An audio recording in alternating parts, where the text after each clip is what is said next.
Welcome to the Great I.O. Get-Together. On tonight's show, quips and queries about the world of work as I.O. psychology comes alive. Now please welcome our hosts, Richard and Tara. Thank you so much, Harry, and welcome everybody to the Great I.O. Get-Together number 25. The cost is correct with Songqi Liu. This is my co-host, Tara. Thank you so much for joining us today.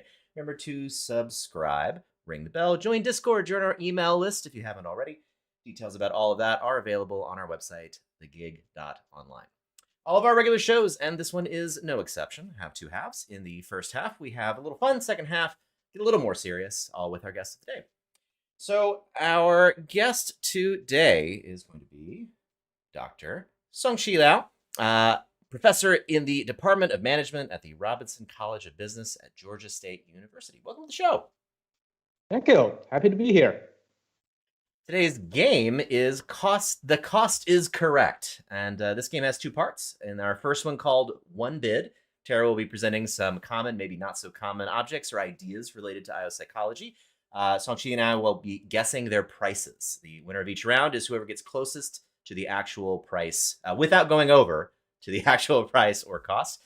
And in the second part, called the Showcase Showdown, we'll have to guess the total cost of some collection of things or ideas. I have no idea what's going to happen. So literally everything I just said is all I know about what we're about to do. So I will hand it over to Sarah from there, and we'll find out together. Yeah, that's really all you need to know. But I do like to keep you on your toes. Can't give you all the answers ahead of time, or that would give you an unfair advantage in the game. So just like you said, I'm going to give you some objects or concepts, we'll say, and you will tell me how much they cost. I will keep track of the score, and then the winner will get a special bonus game. You ready? Absolutely. Let's do this. Okay. All right, we'll start with a real easy one. So first question goes to Songqi. Please tell me how much an individual user license for SPSS costs. For SPSS. All right. I'm going to say 1,200. 1,200. Okay, Richard, your guess? This is a non-student license. This is like a regular license. Just a regular license. Wait. You can ask questions? Come on. I'm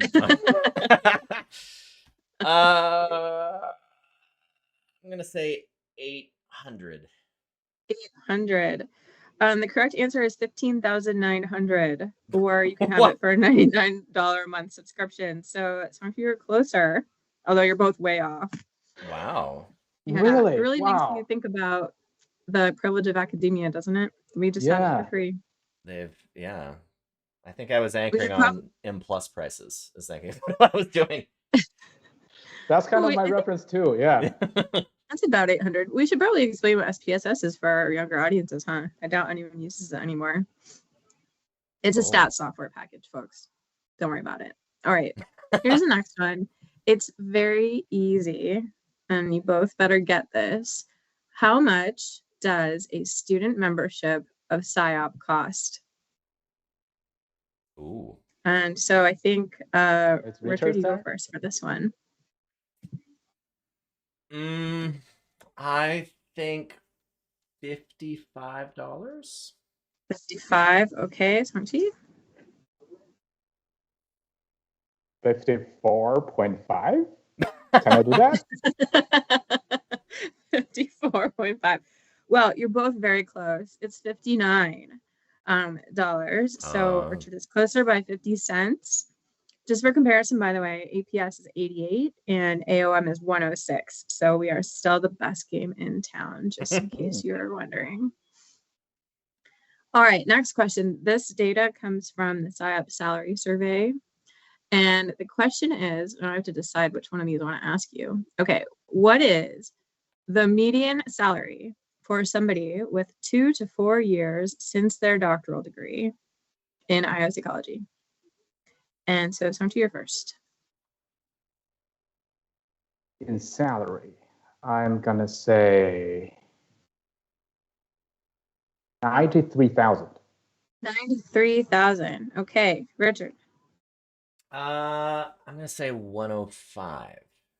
105. Okay, you're anchoring on each other, but that's okay. The correct answer is $110,000. Wow. With a mean slightly above that, but not too shabby. So Richard, you are closer by a nose. Let's see if there are any other interesting stats here. Yeah, median salary for someone right out of school is 100. For someone with 25 plus years of experience, 160K. So not as different as I would think, but the means are much different than the medians. Yeah, I'm advantaged because I looked that up recently because someone asked me what the current difference between masters and doctoral graduates was. And I was actually surprised that it's been around the same percentage for like 30 years. It's like a 40-ish% advantage to having a doctoral degree. It hasn't changed a So you lot. cheated, is what you're saying. That's fine. Some cheating is expected in this game, although no Googling. I forgot to tell you that. Definitely no Googling. All right. Well, speaking of historical trends, this one is related. So, and I'm going to give you a little bit of baseline information. So in 2018, the gender pay gap for ISC colleges was such that women earned 87% as much as their male counterparts. So now tell me, what is the gender gap for 2021? So women earned blank percent as much as men in IO jobs in 2021. And I forgot who went first last time. I think, Songqi, I think it's your turn to start. No, it's Richard's turn to start. Sure, we'll say Richard. Okay. So we want to guess a gap, but not exceeding the actual gap, as close as possible. Yes. Right. So we're breaking the cost is correct rules here, but yes. So don't go over the percentage number that you are guessing. But the percentage could be higher than 1, you know, if they earned more than men. Oh. So and Richard, you go first. Wait, the anchor was 87? Is that what you said? 87 in 2018. Oh, in 18. Yeah. Gosh. I'm gonna guess 85. 85. So you think it got worse? So cynical. Songqi. I'm gonna guess 88. Slightly better. 88. Slightly better. I like the optimism. Well, the actual answer is 94%. So we are catching up to you. So look out. So this is the best it's ever been, apparently. Still not perfect, but pretty darn close. Yeah, I know during pandemic, women's employment rate have improved a lot. True, yeah. Compared to men. So hopefully their income will catch up as well. It probably corresponds, right? Because the commuting variable is sort of taken out of consideration. That's a good point. All right. Okay, here's well, I was about to say this easy one. It's not easy at all. So, Songqi, you work at Georgia State University. So please tell me, what is the average rent for a apartment in Atlanta? Okay. And what's the average rent for one person? What's the parameter? Overall, so include 1 bedroom, 2 bedroom, 3 bedroom, and include all kinds of neighborhoods and locations and qualities. And so this we're is just talking about monthly? Monthly. Monthly, okay. And Atlanta or Metro Atlanta? Let's say Atlanta. Atlanta. Okay. Wow. I don't know. I'm guessing 800? 800, okay. And Richard? That sounds very optimistic to me. I'm going to say 1,200. 1,200? The actual answer is $1,852. So you are both wrong, but Richard is less wrong. I'll take it. Yeah, it's expensive. Apartments are expensive. It is. And what was interesting to me about this is that it didn't vary as much by neighborhood as I thought it would. So, you know, some of them were closer to 19, some were closer to 16, but generally speaking, all very, very expensive. Yeah. And it's the same everywhere, every city. All right, so we've covered how much SPSS costs. We've covered how much student membership in SIAP costs. We've covered how much an apartment might cost. Now I'll ask you a very difficult question, which is, overall, how much does a PhD cost? For individual, for school, for like how much money are you spending to get a PhD? I am spending as the student, him or herself. Yep. Yeah, an interesting other question would be how much the university is spending on you. But I'm Right. asking you how much a person is spending on their PhD. And Richard, you're first for this one. That's so. This is like Ooh. all inclusive, Yeah. all We costs. count Here, I'll make opportunity it even more cost. specific. How Mm. much is the average loan debt for a doctoral degree? How about that? Oh, okay. So I know most doctoral degrees. It's weird in IO. Most doctoral degrees people still pay for. You don't always get the Is that too assistantships. most? Really? If you look across all of them, like there's a lot of like for profits that don't do That's true. anything. I'm gonna say 20,000. 20,000 average loan debt. Okay. Yeah. Songqi? I'm gonna guess 25. 25. The actual answer is $112,000. So Ooh. Songqi takes it. However, it is important to note that you should not be taking out a ton of money for your PhD. The university should be paying you a stipend. Right. Of course, you still have to take out loans to cover things like food, and Yeah. SPSS, which Wait. is like 50% of that. But was the prompt doctoral or PhD? doctorate. It is split out by doctorate of education and doctorate of philosophy, but they're not that different. Oh, it doesn't include JDs and MDs. I don't think. No. Yeah. No. That's Okay. Well, that's probably much more expensive. That's still very high though. Yeah. Yeah. Yeah. Well, It's again, crazy. I think we may be undercounting those for-profit schools and a lot of PhD programs that are a lot more costly than what we're used to. Yeah. Yeah, and they awarded a much Right. higher rate. There's way more like per school per program than traditional. Yeah. No financially whatsoever. Yeah. Mhm. Yeah. All right. Last question of the first round. I forgot who went first. Oh, okay. So Songqi's going to start with this. All right. It's a little different. What is the cost of a 4-hour shark cage diving expedition in South Africa? South Africa. Wow. I think it will be easier to guess if it is, I don't know, Canada. No, I'm kidding. Of course. I think they're equally hard. Are we guessing dollars? I converted it to dollars. Yes, you can 4 guess in hour dollars. experience. I'm gonna Swim guess. with the great whites. Yeah. $1,000. $1,000. Richard. I'm gonna say. Wait, does it? No, I won't. Okay. I'm gonna say 650. 650. So just before I tell you the answer is, you're currently tied at 3 points each. So whoever wins this wins. High stake. Okay. Oh. High stakes. But I've already decided I'm going to make you both play the final round anyway, so it doesn't matter. The correct answer is $175 plus $40 for the shuttle. So you both went over. Wow. So you lose, which means you're actually tied, and now you have to. But this is the best deal in town, frankly. I mean, I tried to do this last time I was in South Africa, but apparently the orcas had eaten all the great white sharks because orcas eat great white sharks, and so there were no sharks, just orcas. Wow. Which orcas are cool too, but not the same. All right, so the final score is 3, tied at 3. So now you will both play what are we calling this game? The final showcase showdown. Showcase. Yeah. That's probably copyrighted. We cannot call it that. We'll call it the Showdown of Showcases. Yeah. All right, so the way that this works is that instead of guessing the price for one item, you're going to guess the price collectively of a bunch of items that I will describe to you.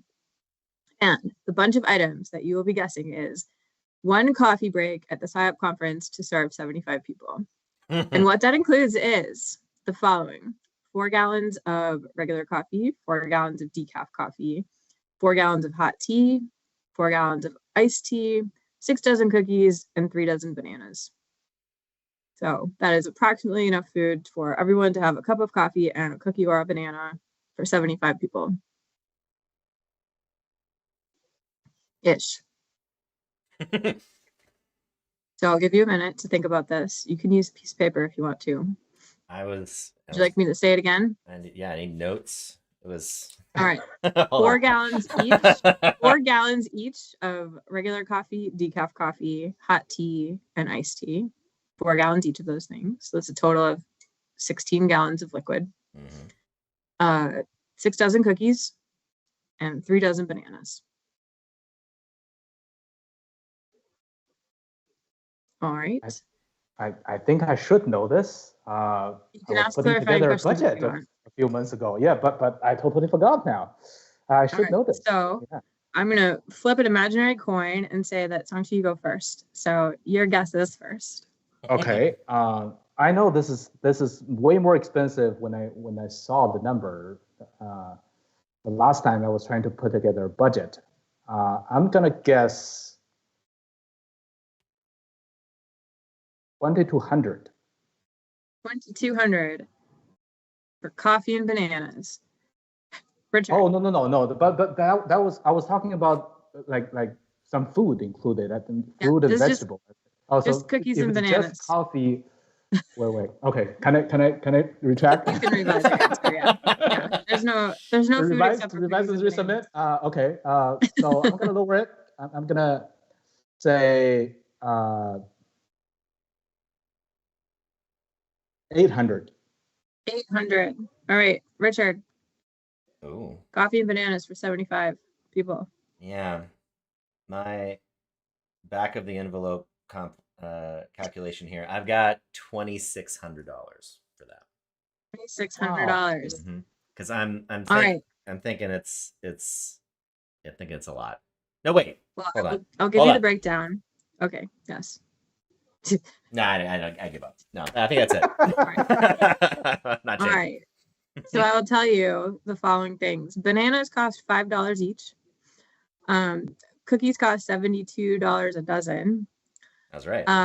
A gallon of coffee costs $165, and a gallon of iced tea costs $95. So let's just let that sink in for a minute. Yeah. When we think about where our PSYOP membership money goes, that it goes to $165 gallons of coffee.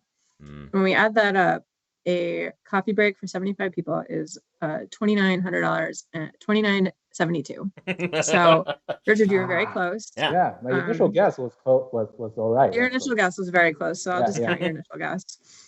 Still lose the game. That's all right. Well, this is a very close game. You were both fierce competitors, but ultimately it's Richard by a nose. The coffee break saved you.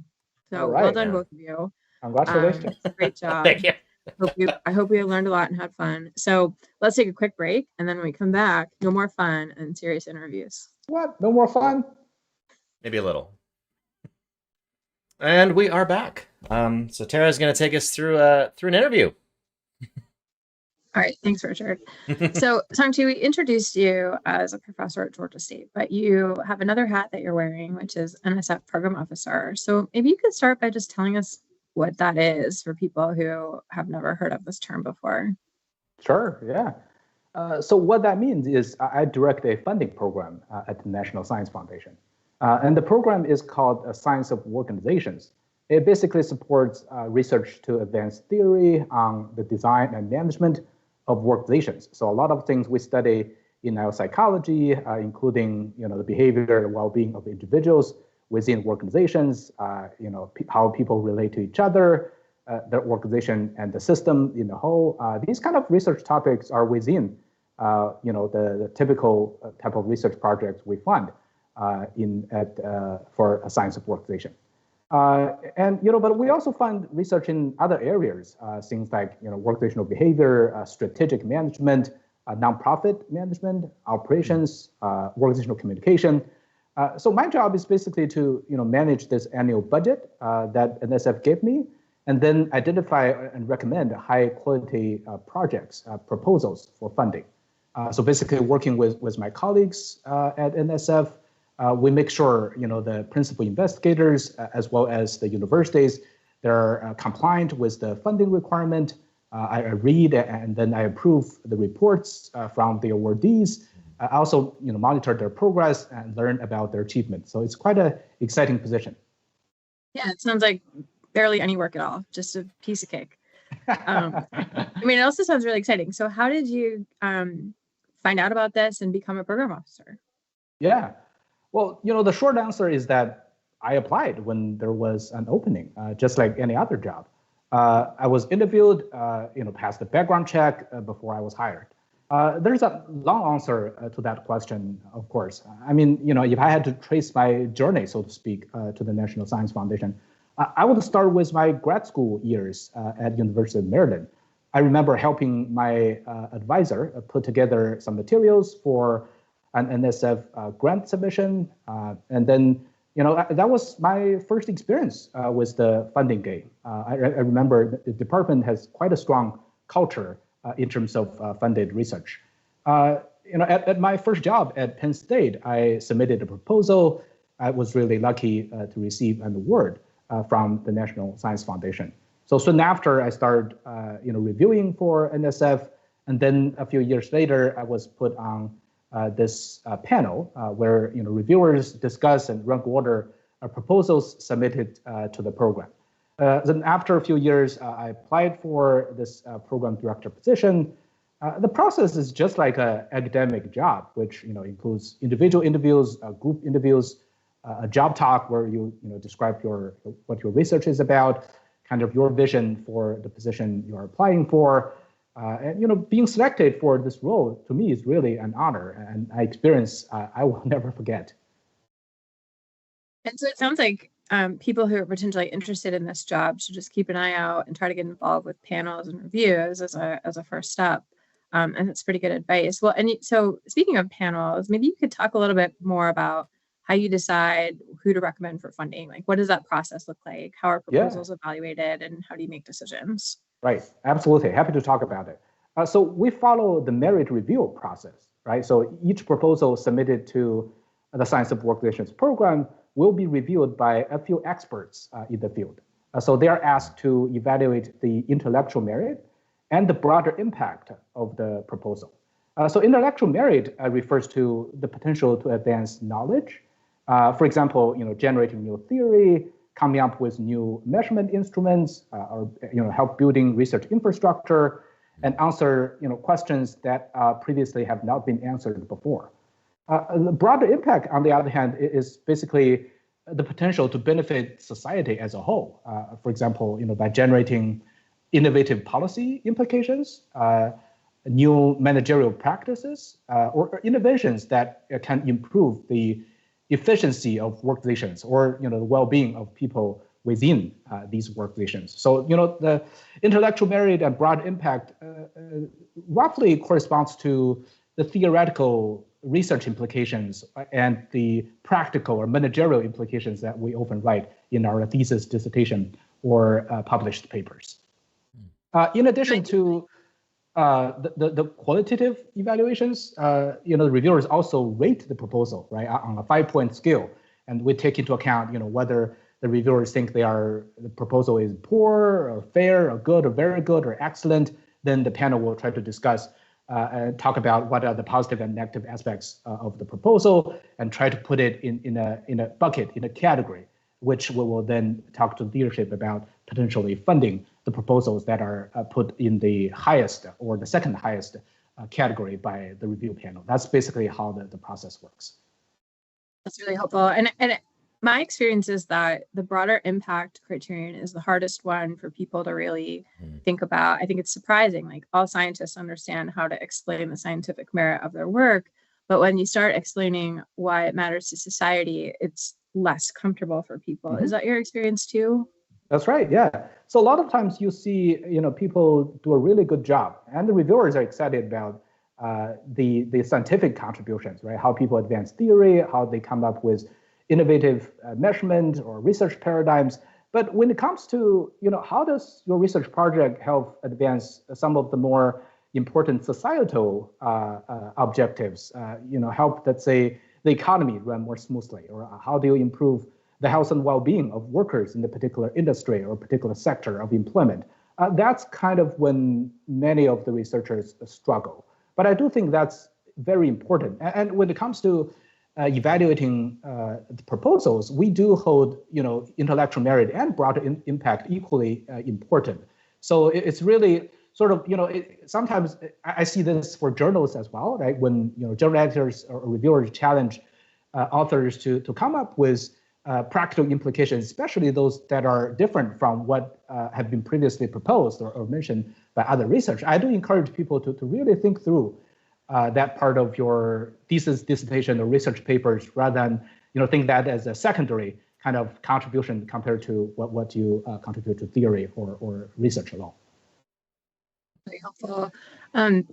Well, it sounds like you were really experienced with NSF before you joined as a program officer. You were a PI, you were a reviewer. That said, what was the thing that surprised you the most when you showed up for work as a program officer? What was the thing that you weren't expecting? Right. There's still plenty of things that surprised me on day one.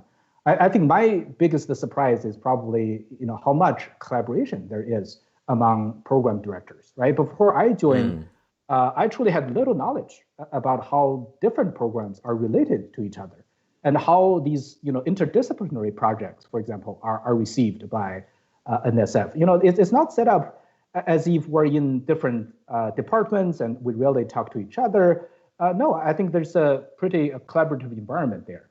So soon after I become a program director, I received a bunch of requests from my NSF colleagues to co-review proposals from other programs, such as social psychology, sociology, economics, decision-making. That made me realize, okay, maybe I should bring some of projects submitted to SUE, Science of Workization, to my colleagues' attention as well, because these projects, they also draw from and try to extend theories from other scientific disciplines. So building relationships with these other program directors and try to facilitate this co-review process or co-funding process down the line is something that's really important. And that's a pleasant surprise to me. That's a great point. And it's also good advice for PIs that they should be thinking about that and making sure that they're potentially speaking to more than one program or indicating to the NSF program officers that they think there's a collaboration possible. Right. That's great advice. You also talked about emphasizing broader merit as advice. Is there any other really key piece of advice that you want to share with people who are potentially thinking about applying for funding? Right. My advice is simple. Do your homework. Right. What I mean by that is rather trying your luck and sending a half-baked idea to a program you barely know. The researchers really spend time preparing for that opportunity, right? So, to begin with, try to study the program solicitation, reach out to the program director and see, whether your program whether your research project is a good fit with that particular program or not. A lot of my colleagues are, try to respond to inquiries from potential PIs in a timely manner, so they can tell you whether this is a good fit or maybe it's not a great fit for their program, but here's another program they should be considering. Try to study the funding rules, right? Such as, whether the program funds a doctoral dissertation or not. Does the program serve as a primary funding source, or it only co-funds with other programs? Is there a submission deadline, or do they consider proposal on a rolling basis and they can accept a proposal at any time of the year, right? The funding record is public information. So on NSF's website, you can find projects funded by each program and their abstract, the total award amount, the time frame of the award. So I encourage you to take a look at the project that have been funded by the program you're interested in and see whether your project is at least comparable in many aspects to these past awards. Another aspect of doing your homework, I think, is to work closely with the grant support person at your department, college, university, or your professional association, right? So a full proposal submitted to us is often 60, 70, 80 pages long. And among that, only 15 pages or so is the document that describing the actual research activity. And there are other important things like, the researchers' biographic information, budget justification, various support letter, etc. And you really need your grant persons to help in terms of putting all these things together. And they need to be, again, consistent with the requirement of the funder. My suggestion is all that takes time and careful work.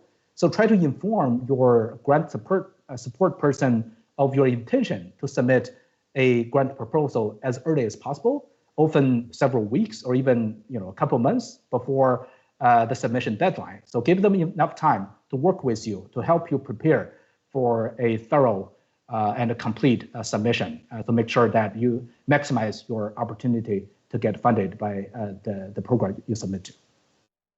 That's excellent advice. I mean, what I heard there is that people can call you with their problems and you will help them. Is that fair? People can email me. I'm not sure I will pick up the phone every time, but I will try to respond to their email in the time. Terrific. Well, yeah, I think that's great advice that just involve other people and ask for the help that you need and think about this as a team endeavor. And there are so many people willing to help and so many people who have good information to share with you. You should take advantage of that. That's great advice. Well, lastly, I want to shift away from NSF and talk about something else that's very exciting in your career lately, which is we would like to congratulate you on your election to the SIAP Executive Board. So wonderful. We're very much looking forward to having you on the board. Can you tell us a little bit more about what you'll be doing on the board, what your role is? Sure. Thank you so much. I'm, of course, very excited about this role. I'm also a bit nervous. I recognize this is a great responsibility, and I'm not sure I'm fully prepared for this role. I'm going to need a lot of help from the fellow board members, either SIAP volunteers and the SIAP staff.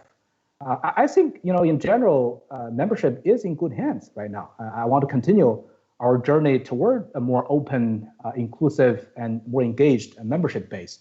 So I'm not looking to change things that are working well.